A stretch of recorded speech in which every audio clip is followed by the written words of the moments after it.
prometido e outras tantas vezes adiado. Assim aconteceu no Golfo em 1991, na Somália o ano passado, no Haiti há poucas semanas e agora de novo no Golfo. Ou seja, aconteceu onde e cada vez que tropas norte-americanas estiveram ou parecia que iam estar envolvidas num confronto militar. A guerra ideal, segundo a moda, seria então americana, televisiva e espetacular. Mas como a realidade da guerra não se esgota nestas três componentes, pareceu-nos oportuno olhar, e ainda que ao repito da moda, para os homens que de facto fizeram as guerras reais. São eles os norte-americanos no Vietnã, os soviéticos no Afeganistão e os portugueses em África. É o outro lado do espetáculo, são os passados da guerra. É também um trabalho dos nossos colegas da FR2, o Serviço Público Francês, e de Henrique Vasconcelos, da redação do TV2 Jornal. O mês passado assisti a um encontro de antigos combatentes do ultramar. Foi um encontro tirado ao acaso dos muitos que são publicitados através da rádio e dos jornais. Eram todos ex-combatentes do Batalhão de Cavalaria 1863, colocado no leste de Angola. Regressaram a casa há mais de 20 anos, mas continuam a vestir a farda e a tocar a sentido quando chega o comandante, tal como acontecia em 1965 no quartel do Cazombo. São comportamentos que ficaram do tempo da guerra colonial. Foi uma juventude perdida no mato, foi uma guerra perdida, foram os companheiros que não regressaram. É a reconciliação difícil com o passado.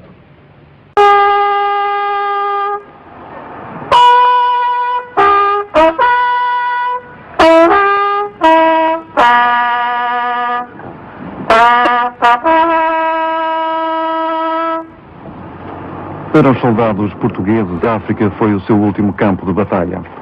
Regressaram a casa há mais de 20 anos, mas o tempo parece ter sido insuficiente para apagar as recordações dos anos de comissão militar no ultramar. Já há 29 anos, cada um...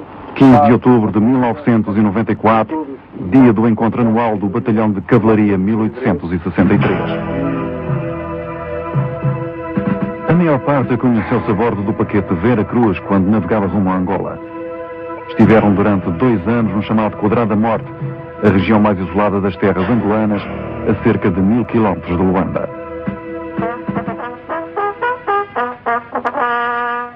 É o 11º encontro que organizam. Apesar de estarem desmobilizados, ainda vestem a farda e tocam a sentido quando chega o comandante, tal como acontecia em 1965 no quartel do Cazombo.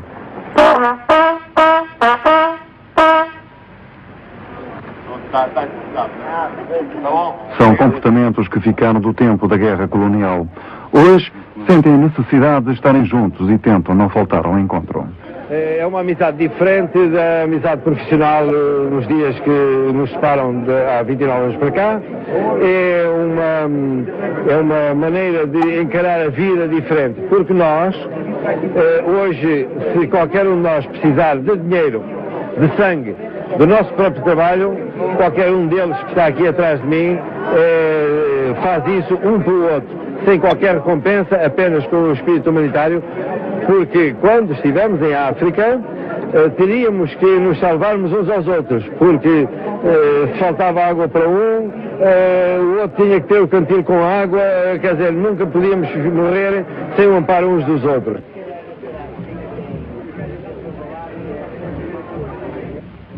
A ordem da mobilização geral para a África chegou em 1961.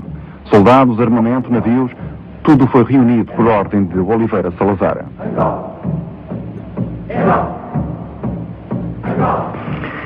Andar rapidamente e em força é o objetivo que vai pôr à prova a nossa capacidade de decisão. Era a resposta portuguesa ao início da luta armada em Angola por parte da UPA, a União dos Povos de Angola. Os primeiros alvos foram as povoações e as fazendas isoladas.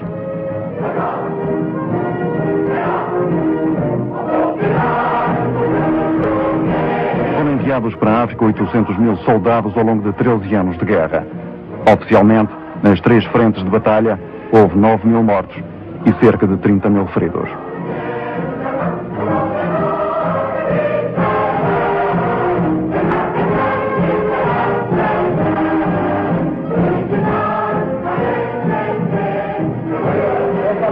Muitos deles estão mutilados fisicamente e a cicatriz vê-se às claras, mas uma silenciosa maioria arrasta consigo um sofrimento escondido. Poucos falam do que passaram, de como viram morrer amigos e inimigos, de como foram os anos de comissão militar. O que é que se sente quando se leva um tiro? Sente assim um grande choque, uma grande pancada, não propriamente a dor, mas... Aliás, eu até depois de acontecer fui ferido pela bazucada, na altura pensava que ia morrer, né? A chegada à moeda é que vi que talvez fosse ser recuperado, apercebi-me que ia para a sala de operações, essa coisa toda, estava assim meio, vamos lá, anestesiado, porque aquelas injeções que eles dão para combater as dores deixam a gente assim meio atordoado, né? Então fui percebendo e depois, no outro dia lá estava na cama do hospital já com dezenas deles. Farinha Lopes é o responsável pelo departamento audiovisual da Associação dos Deficientes das Forças Armadas. Já passaram pelas suas mãos milhares de fotografias, muitas delas de amigos que não regressaram. São recordações de uma juventude interrompida. Farinha Lopes ia na coluna militar que no dia 26 de julho de 1971 caiu numa emboscada perto de Moeda, no norte de Moçambique. Foi um dos 38 soldados que ficaram feridos. 6 morreram. Ainda pensei como é que cá estou, depois de levar um tiro e uma bazucada e ficar com 40 e tal estilhaços no corpo e deixar um deles estar na cabeça, tenho um estilhaço alojado no osso do cérebro e cá vou ainda. Fundada em 1974, a Associação dos Deficientes das Forças Armadas reúne praticamente a todos os feridos em combate durante a Guerra de África. Estas instalações, inauguradas o ano passado, foram financiadas pelo Governo e pela cotização dos mais de 10 mil sócios. São instalações amplas, construídas talvez à dimensão da realidade dos deficientes das Forças Armadas. Vêm de todos os pontos do país e dos países africanos de expressão portuguesa, mas não há 2 casos iguais. Para além do espaço cultural e de convívio, a Associação tenta ainda minimizar as limitações próprias de quem foi ferido em combate. Os factos propôs não conseguiram? Ok, tá bom.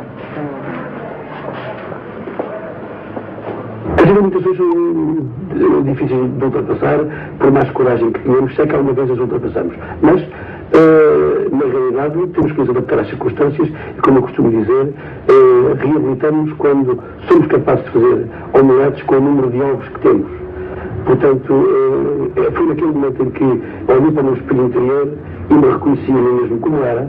A partir daí, creio que estava reabilitado para mim, para a sociedade já diferente.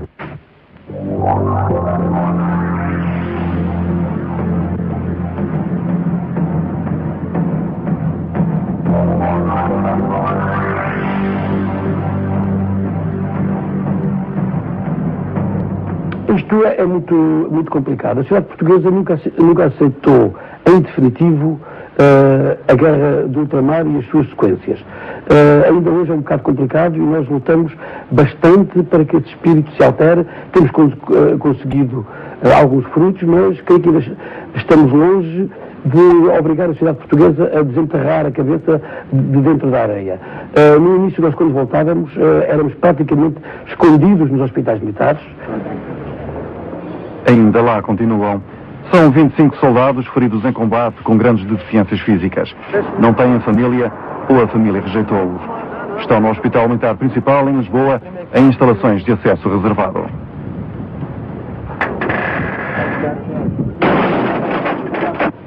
Ora bem, a existência da enfermaria, digamos, do anexo de Campo Polido só se justifica porque não temos, neste momento ainda, instalações para meter os doentes, os 20 e tal doentes que lá estão. Quanto à patologia, são tudo doentes do serviço de fisiatria, portanto, amputados, paraplégicos, ou doentes daqueles que vêm periodicamente ao hospital para rever e para adaptar as suas próteses, ou para fazer a reabilitação das suas próteses. Durante as filmagens no banco de urgência entrou um dos internados no anexo do Hospital Militar. Disseram-nos que tinha apenas uma febre passageira, mas os cuidados dispensados pareciam indicar algo de mais grave. Há pessoas que estejam envolvidas como vítimas dessa guerra, que estejam envolvidas nos tratamentos aqui no hospital? Sim. Não me considerava pessoas. tanto pessoas internadas como pessoas que vêm regularmente às consultas. Pois, evidentemente, que esses indivíduos, uma vez que são deficientes das Forças Armadas, têm direito durante toda a sua vida a continuar a frequentar o hospital e a recorrer às suas consultas. É o que resta de uma vida de 9.000 vidas. 20 anos que passaram desde o fim da guerra. O tempo necessário para Portugal aceitar publicamente a construção de um monumento aos seus combatentes do ultramar. Foi inaugurado em janeiro de 1994. Acho que, pedagogicamente, o Estado deve homenagear os seus combatentes, seja em que guerra não Estado, porque se um dia precisarem de uma juventude para tornar a defender Portugal, as nossas populações, os nossos interesses, essa juventude tem que ter a sensação de que vai ser bem acolhida após o seu esforço. E se nós simplesmente lutássemos os nossos combatentes da Guerra da África ao esquecimento e até ao desprezo, estaríamos a fazer um mau investimento em relação ao sentido nacional e ao sentido do dever patriótico.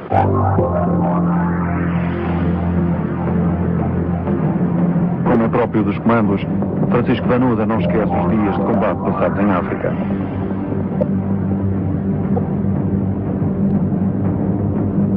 Não esquece que eram todos voluntários e pediram-nos uma dedicação total. Não esquece também que a sua unidade foi depois extinta, assim como as tropas paraquedistas, para darem lugar a um novo corpo de elite com um perfil considerado mais adequado às possíveis guerras do presente.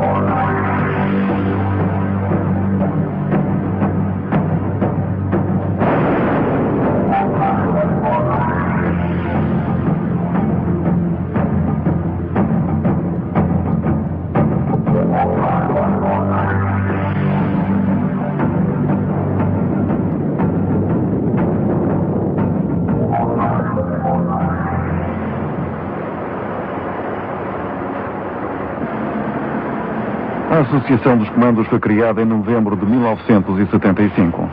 Tem delegações de norte a sul do país, nas regiões autónomas e ligações às principais forças especiais de todo o mundo.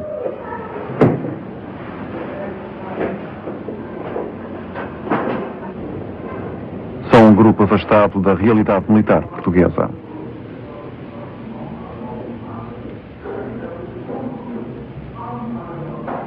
Há situações na vida de uma pessoa, principalmente para quem anda numa guerra, em que é indubitável. Ou mata ou morre. Portanto, posto perante uma situação dessas, há que optarmos pelo nosso próprio interesse, que é matar em vez de ser morto. E as suas orações? Creio que não. Sinceramente, a mim não me castigou fortemente. Não tenho qualquer problema de consciência. Sei que fiz aquilo que tinha a fazer. Tentei efetivamente não ser um indivíduo a disparar e a matar indiscriminadamente. Nunca o fiz. Mas em situações destas, pois óbvio que ou matamos ou morremos, e como tal, não me deixa resquícios em termos de saúde, pelo menos para mim, pessoalmente, e creio que para todos. Normalmente a sala do bar é pequena para acolher os ex-comandos.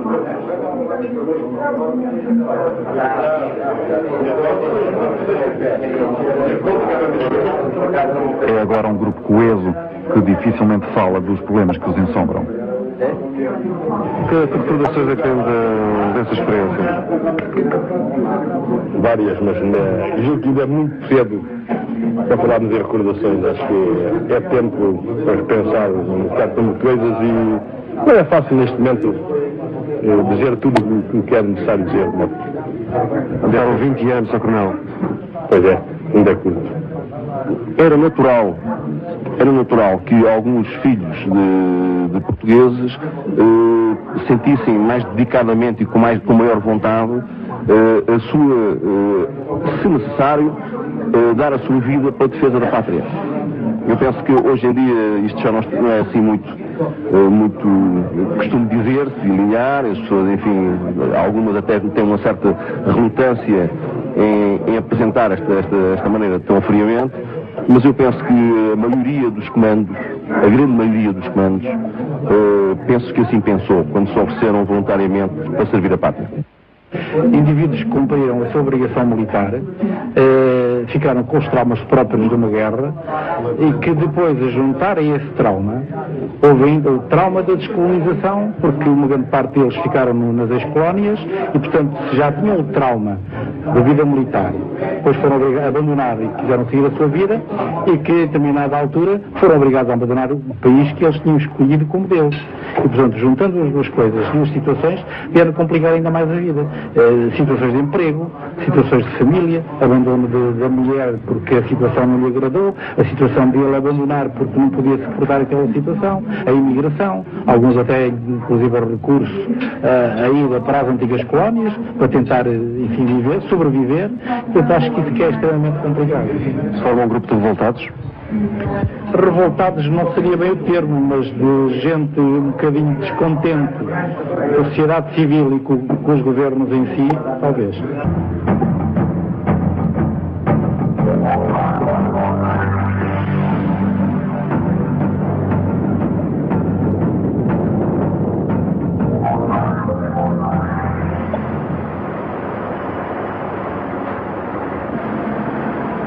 A Associação dos Comandos foi criada em novembro de 1975. Tem delegações de norte a sul do país, nas regiões autónomas e ligações às principais forças especiais de todo o mundo.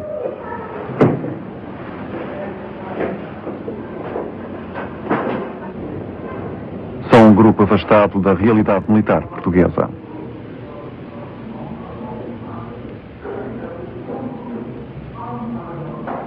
Há situações na vida de uma pessoa, principalmente para quem anda numa guerra, em que é inevitável. Ou mata ou morre.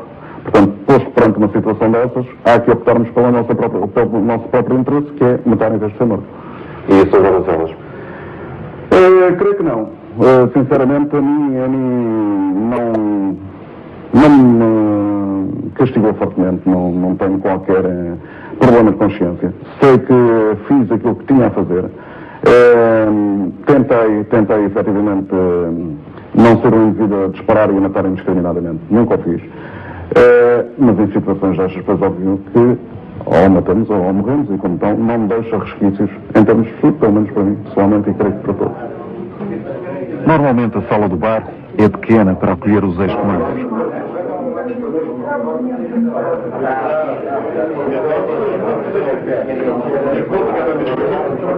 É agora um grupo coeso que dificilmente fala dos problemas que os ensombram. Que recordações é que tem dessa experiência? Várias, mas julgo que ainda é muito cedo para falarmos em recordações. Acho que é tempo para repensar um bocado de coisas e não é fácil neste momento dizer tudo o que é necessário dizer. Andaram 20 anos, Sr. Coronel. Pois é, ainda é curto. Era natural que alguns filhos de portugueses sentissem mais dedicadamente e com maior vontade a sua, se necessário, dar a sua vida para a defesa da pátria. Eu penso que hoje em dia isto já não é assim muito costumo dizer-se, linear, as pessoas, enfim, algumas até têm uma certa relutância em apresentar esta maneira tão friamente, mas eu penso que a maioria dos comandos, a grande maioria dos comandos, penso que assim pensou, quando se ofereceram voluntariamente para servir a pátria. Indivíduos que cumpriram a sua obrigação militar, ficaram com os traumas próprios de uma guerra e que depois, a juntar a esse trauma, houve ainda o trauma da descolonização, porque uma grande parte deles ficaram nas ex-colónias e, portanto, já tinham o trauma da vida militar, depois foram obrigados a abandonar e quiseram seguir a sua vida e que, em determinada altura, foram obrigados a abandonar o país que eles tinham escolhido como Deus. E, portanto, juntando as duas coisas, duas situações, vieram complicar ainda mais a vida. Situações de emprego, situações de família, abandono da mulher porque a situação não lhe agradou, a situação de ele abandonar porque não podia suportar aquela situação, a imigração, alguns até inclusive recurso a ida para as antigas colónias para tentar, enfim, sobreviver. Portanto, acho que isso que é extremamente complicado. Se forma um grupo de revoltados? Revoltados não seria bem o termo, mas de gente um bocadinho descontente da sociedade civil e com os governos em si, talvez.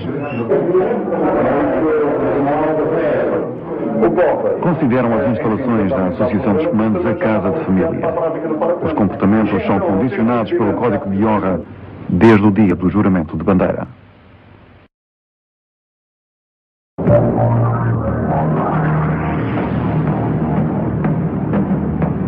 A Guerra do Ultramar parece ter afetado de facto uma geração de portugueses.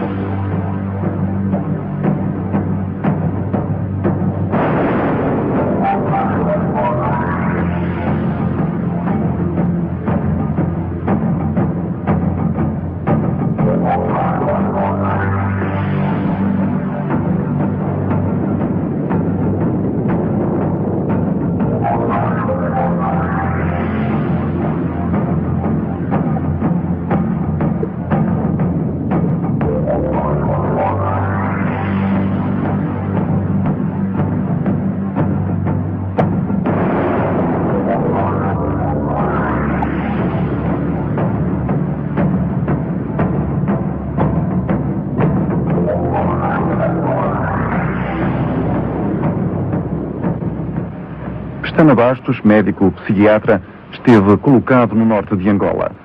Reconhece que não há nada a fazer, só o tempo.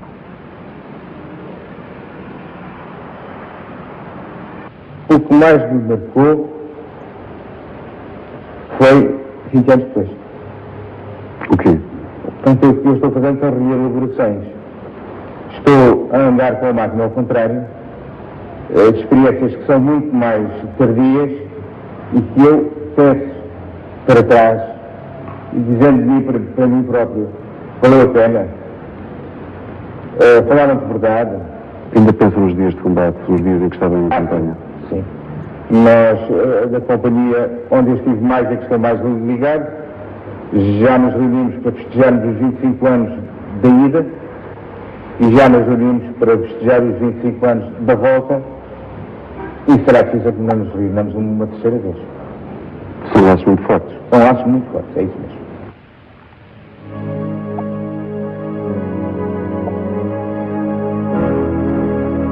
Quando falam da guerra que fizeram em Angola, na Guiné ou em Moçambique, dizem sempre a guerra do ultramar. Nunca dizem a guerra colonial, apesar de ter sido essa a guerra que travaram. É o medo de se sentirem cúmplices de um crime que, se porventura o foi, não é eles que a responsabilidade deve ser sacada. Mais do que dos homens que a fizeram, a guerra era de um regime colonial, expansionista ou imperialista, em África, no Vietnã ou no Afeganistão, o drama que tratou de guerras com as quais os povos não se identificaram. Ao rejeitá-las, era inevitável que rejeitassem os soldados que a fizeram, ainda que fossem os seus soldados. Em Portugal, há mais de 500 mil portugueses à procura da reconciliação com o passado.